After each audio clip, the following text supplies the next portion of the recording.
اور معیشت کے علاج پر اخراجات کیے جا رہے ہیں، اور اگر مکمل امن ہو جاتا ہے تو یہ کرونا کا انسانیت کے لیے ایک تحفہ ہوگا۔ یہ کرونا کی ہی وجہ ہے کہ دنیا میں جاری ایک بہت اہم جنگ سعودی عرب اور یمن کے درمیان، جو جنگ تھی جنوبی یمن کے درمیان، وہ اب رک گئی ہے، اور سعودی عرب نے سیز فائر کا اعلان کر دیا ہے اور جنگ بندی کر دی ہے۔ عالمی جنگ بندی، عالمی امن، یہ ایک بہت ہی سنہرا خواب ہے جو کہ حقیقت کا روپ بنتا نظر آ رہا ہے۔ اس پر ہم بات کرتے ہیں، اور جو حالیہ سفارتکاری ہو رہی ہے اس حوالے سے ہمیں جوائن کر رہے ہیں پاکستان کے بہت ہی تجربہ کار سابق سینئر سفارتکار جناب اشرف جہانگیر قاضی۔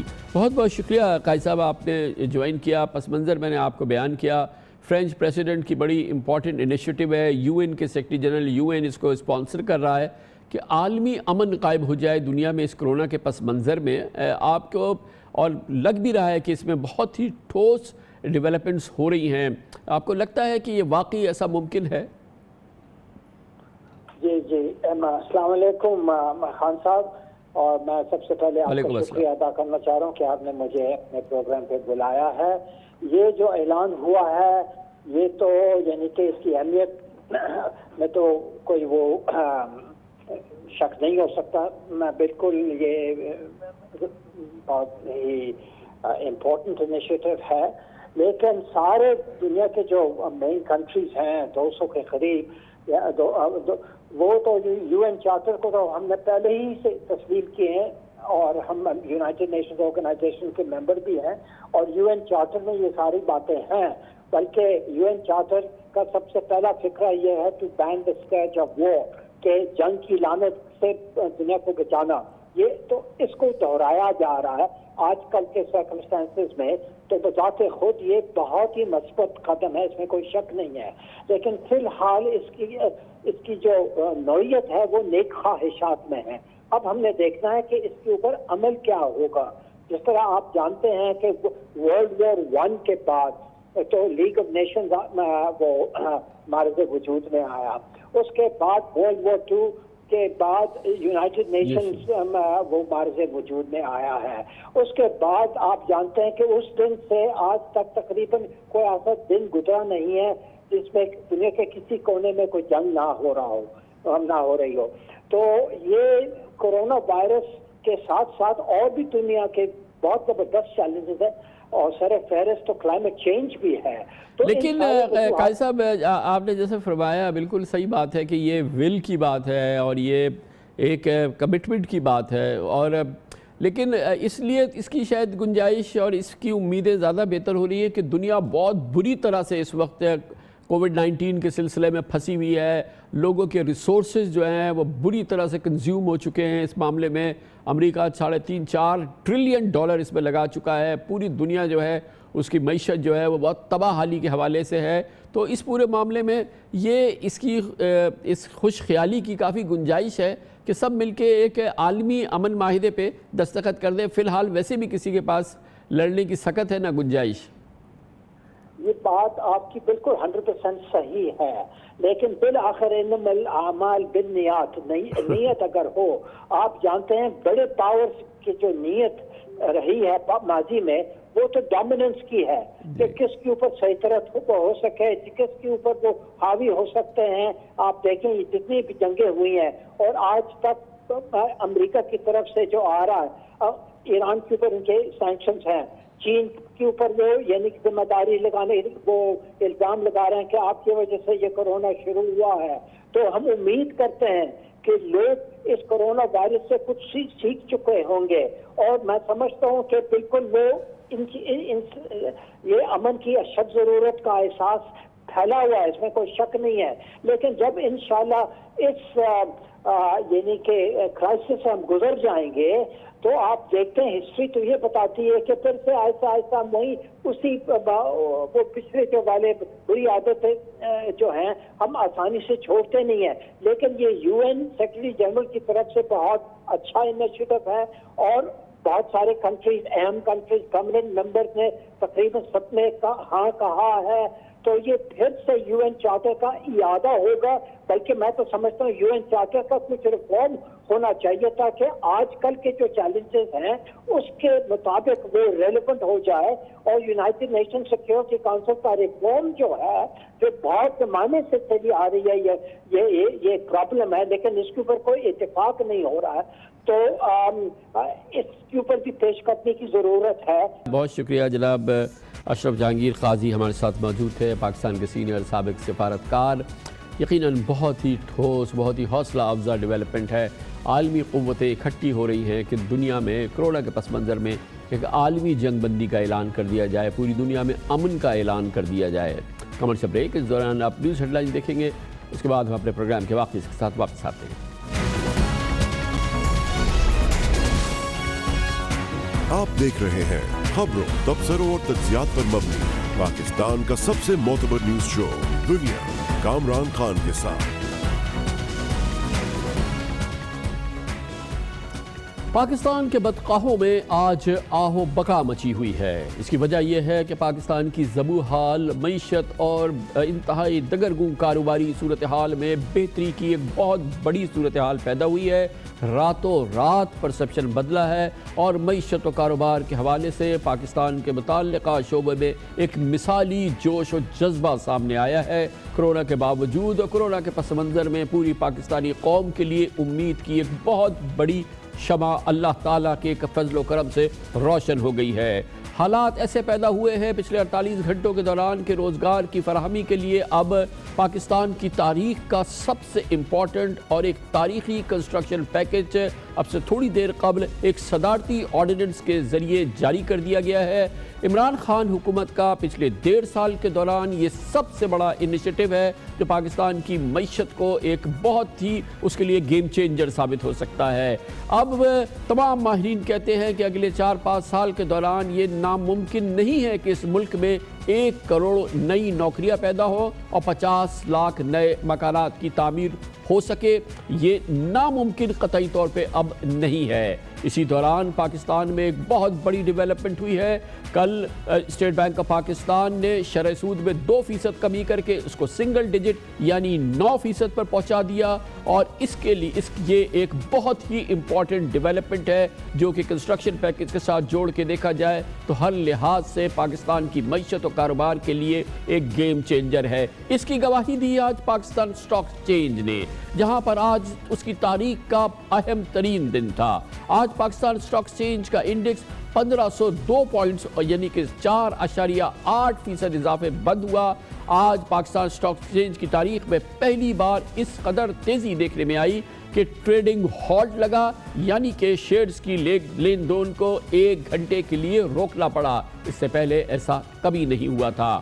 دوسری جانب ایک اور اچھی خبر, جیسا کہ میں نے عرض کیا, اللہ تعالیٰ کے فضل و کرم سے صورتحال میں بہتری سے بہتری آتی جا رہی ہے. جب عالمی مالیاتی اداروں کی جانب سے کل پاکستان کے قرضوں کی وصولی کو 1 سال کے لیے مؤخر کر دیا گیا, اور جو اس سال پاکستان کو قرضوں کے بین الاقوامی قرضوں کے سود کے حوالے سے جو تقریباً $10 ارب کی ادائیگی کرنی تھی وہ مؤخر ہو گئی ہے. نہ صرف یہ کہ وہ مؤخر ہوئی, کل IMF نے بہت تیزی سے پاکستان کے لیے 1 ارب 40 کروڑ کے اضافی فنڈز کی منظوری بھی دی.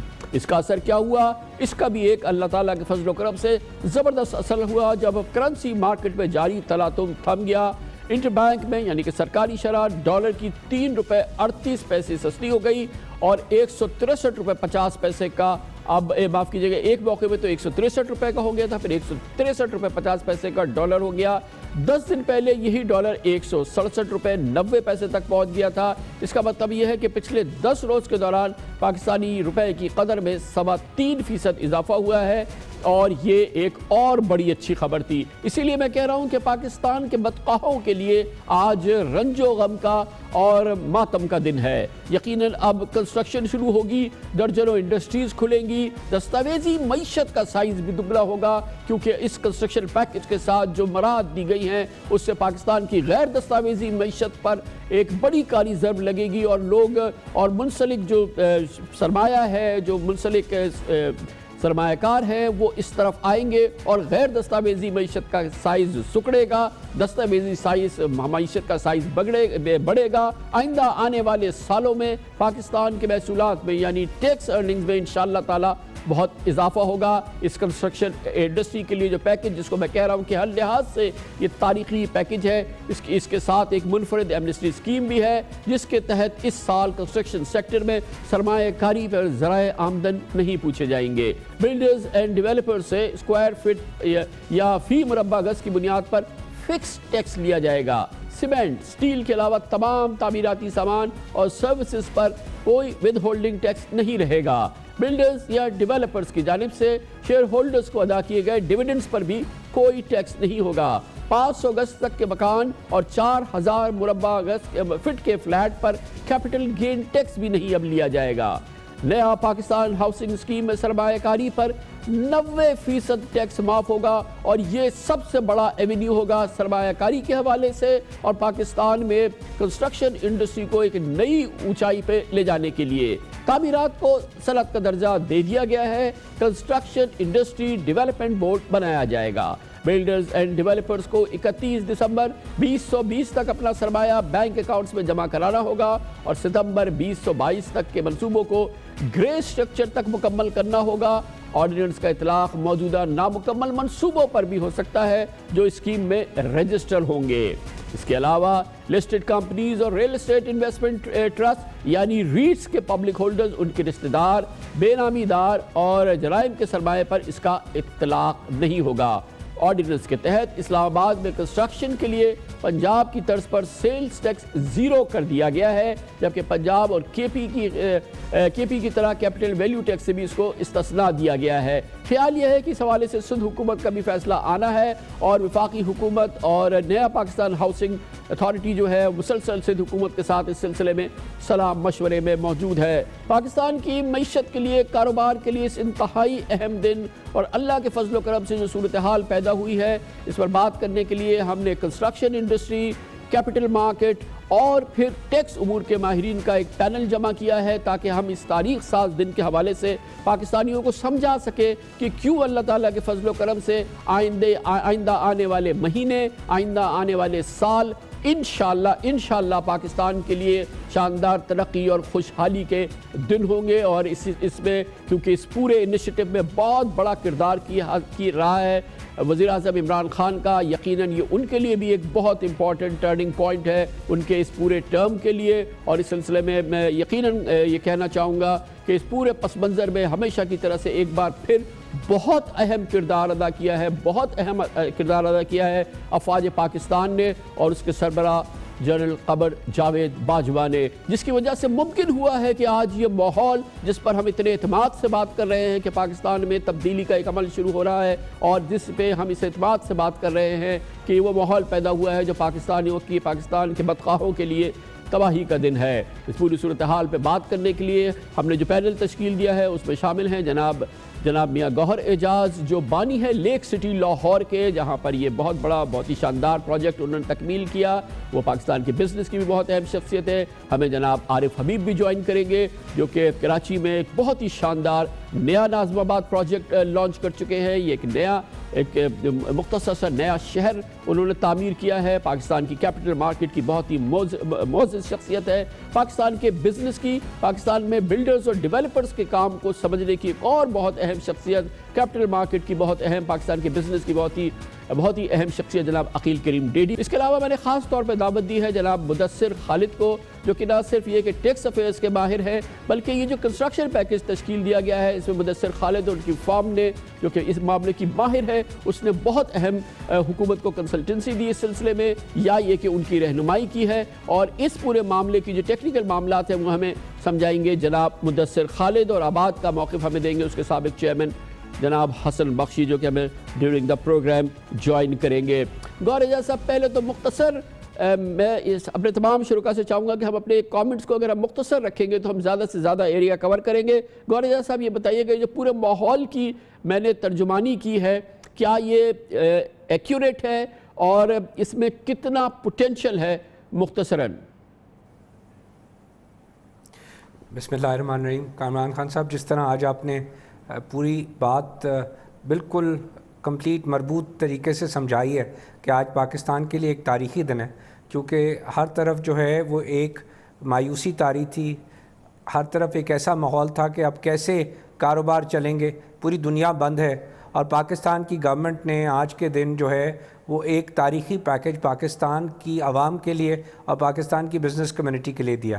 اس کی میں سمجھتا ہوں 3 میجر جو ہے وہ چیزیں ہیں جو انہوں نے دی ہیں. ایک جو ہم بار بار ڈسکس کرتے رہے کہ وہ ہمارے لوگ جو کہ ٹریڈر ہیں, جو ہمارے لوگ فکس ٹیکسیشن میں تھے, وہ لوگ پراپرٹی نہیں خرید سک رہے تھے 1.5 سال سے, کیونکہ وہ سمجھتے تھے کہ ان کا پیسہ وائٹ ہے, انہوں نے حلال کا پیسہ کمایا ہے, انہوں نے فکس ٹیکس رجیم میں 70 سال سے کام کرتے رہے, جو کہ حکومت کی پالیسی تھی, اور وہ ٹیکس جو ہے کسی صورت میں کسی ٹیکس ایمنسٹی میں آنے کو تیار نہیں تھے. ان لوگوں کے لیے آج بہت بڑی خوشخبری ہے کہ حکومت نے ان کی بات مانی ہے اور ان کے لیے یہ 111 جو انکم ٹیکس آرڈیننس تھا اس کی شرط ختم کر دی ہے. اب وہ پیسہ اگر وہ لگائیں گے اس پلاٹ میں جس پہ انہوں نے گھر بنانا ہے تو اس کے لیے ان سے کوئی سوال نہیں پوچھا جائے گا اس پیسے پہ. یہ سب سے بڑی شرط ہے جو کہ 20 ٹریلین روپے میں کہتا ہوں کہ ہمارے ہاں لوگوں کے پاس پڑا ہے, اور وہ سمجھتے ہیں کہ جناب ان میں سے بیشتر لوگوں کو گھر بنانے کی ضرورت تھی اور وہ لوگ گھر میں پیسے رکھ کے بیٹھے تھے, لیکن وہ پیسہ سائیکل میں نہیں آئے گا. اور اس کے اندر جو دوسری چیز سب سے بڑی ہے کہ اس کو انہوں نے منسلک کر دیا گھر بنانے سے. اس کا مطلب ہے کہ وہ صرف پلاٹ نہیں خریدے گا, اس کو گھر بنانے کے لیے جیسے چلے گا اس کے ساتھ 50 صنعتیں منسلک ہیں. وہ 50 صنعتوں کا پہیہ چلے گا اس پیسے سے جو کہ 20 ٹریلین روپیہ, اور 20 ٹریلین جو میں بول رہا ہوں آپ سمجھیں کہ پورے بینکنگ سیکٹر میں آج 20 ٹریلین روپے ہے. تو پیسہ چاہیے جب گھومے گا تو تمام صنعتیں جو ہمارے ملک میں 50 صنعتیں جس کے اوپر اس وقت 20 سے 25% پرفارمنس پہ چل رہی تھی, وہ تمام اپنی فل کیپیسٹی پہ, مجھے اللہ سے پوری امید ہے کہ اس پیکج کے بعد وہ اپنی پوری کیپیسٹی پہ چلنے کے قابل ہو جائیں. اسی گفتگو کو آگے بڑھاتے ہیں. عارف حبیب صاحب یہ بتائیے گا کہ میں نے جس ماحول کی بات کی اس میں اللہ کے فضل و کرم سے صرف یہ تاریخی کنسٹرکشن پیکج نہیں ہے, ہمارا انٹرسٹ ریٹ پچھلے 24 گھنٹے کے دوران اب سنگل ڈیجٹ ہو گیا. ہمیں IMF سے نیا ایک قرضہ مل گیا $1.40 کروڑ کا. ہمیں ہمارے جو ایکسٹرنل ڈیٹس تھی اس کی جو پیمنٹس تھی انٹرسٹ پیمنٹ وہ رول اوور اس کا ہو گیا. یہ کئی چیزیں اکٹھی ہو کے جو ہے یہ ایک مثالی اللہ کے فضل و کرم سے ماحول بنائے نا. عارف حبیب صاحب یہ گیم چینجر ہے نا پاکستان کے موجودہ معاشی اور کاروباری صورتحال کے حوالے سے. بالکل, آئی تھنک یہ اللہ کا بہت بڑا کرم ہے اور بہت ہی فضل ہے. ہم سب کو اللہ تعالیٰ کا شکر ادا کرنا چاہیے کہ ایسے حالات پیدا ہوئے کہ جس کی وجہ سے جو ہے یہ انٹرسٹ ریٹ میں کمی ہو رہی ہے, اور آپ نے دیکھا کہ ایک مہینے کے اندر کوئی 4.25% جو ہے وہ کم ہو گیا ہے. اور مجھے امید ہے کہ اسٹیٹ بینک گورنر کل آپ کے پروگرام میں کہہ رہے تھے کہ وہ الرٹ ہیں اور سچویشن کو مانیٹر کر رہے ہیں, اور اگر کوئی اور بھی فیصلے اس قسم کے کرنے ہوں گے تو وہ یہ فیصلے کریں گے. پھر سب سے بڑی بات جو آپ نے بتائی وہ ہے کہ IMF کا جو ہے وہ فیسلٹی آنا یہ $1.4 بلین کے قریب, پھر ورلڈ بینک اور ایشین ڈیولپمنٹ بینک کی فیسلٹیز جو ہے ان پروسیس ہیں, اور یہ G20 والا جو ہے جو فیسلٹی ہے آئی تھنک یہ بہت ہی زیادہ پاکستان کے لیے ریلیف ہے. اور یہ اس سال میں آپ کو تو پتہ ہے کہ اب یہ 2020 اور 2021 کے اندر $12 بلین کی جو ہے سالانہ ہماری ڈیٹ سروسنگ اوبلیگیشن ہے. تو وہ اوبلیگیشن جو ہے اس میں یہ ریلیف مل جانا, اور اس کو ایک جو ہے وہ فیسلٹی کے طور پہ 2022 سے جو ہے وہ سالانہ کچھ سالوں میں اس کو جو ہے وہ ڈسٹریبیوٹ کر دینا, یہ میں سمجھتا ہوں کہ پاکستان کے اوپر بہت بڑا جو ہے پریشر ہے وہ کم ہو جائے گا. اور اس سے حکومت جو اسٹرگل کرتی تھی کہ اپنے جو ڈیٹ سروسنگ کے لیے اور ان کو جو ہے وہ ڈیٹ لینے کے لیے جو ہے وہ ایفرٹس کرنی پڑتی تھی, اس میں ان کو کافی جو ہے وہ ریلیف آئے گا, ریزروز بڑھیں گے اس سے. تو اسی وجہ سے آپ نے دیکھا کہ انٹرسٹ ریٹ گرنے کی وجہ سے اور اس کی وجہ سے اسٹاک ایکسچینج میں بھی ہم نے جو ہے وہ بہتری دیکھی, اور ہم نے جو ہے وہ کرنسی مارکیٹ میں بھی جو ہے وہ بہتری دیکھی. تو آئی تھنک پھر اس کے ساتھ ساتھ عقیل کریم ڈیڈی صاحب آپ بتائیے گا کہ یہ جو پورا ماحول میں نے ذکر کیا اس میں سب سے امپورٹنٹ چیز جو ہے ظاہر ہے کہ ہمارا روپیہ تھوڑا مستحکم ہوتا نظر آ رہا ہے, ہماری اسٹاک مارکیٹ بہتر ہو رہی ہے, ہماری کنسٹرکشن پیکج تو مارکیٹ کے بند ہونے کے بعد آیا, اس کی یہ ساری چیز ہے. پھر باہر کی ہماری جو پریشرز تھے ایکسٹرنل ڈیٹس کے وہ ہمارے ریزالو ہو رہے ہیں. یہ اللہ تعالیٰ یہ ساری چیزیں ایک وقت پہ کر سکتا ہے, ظاہر ہے کہ کسی ایک کے بس کی بات نہیں ہے. اور اس میں سب سے اہمیت چیز جو آپ کے نزدیک گیم چینجر ہے وہ کیا ہے؟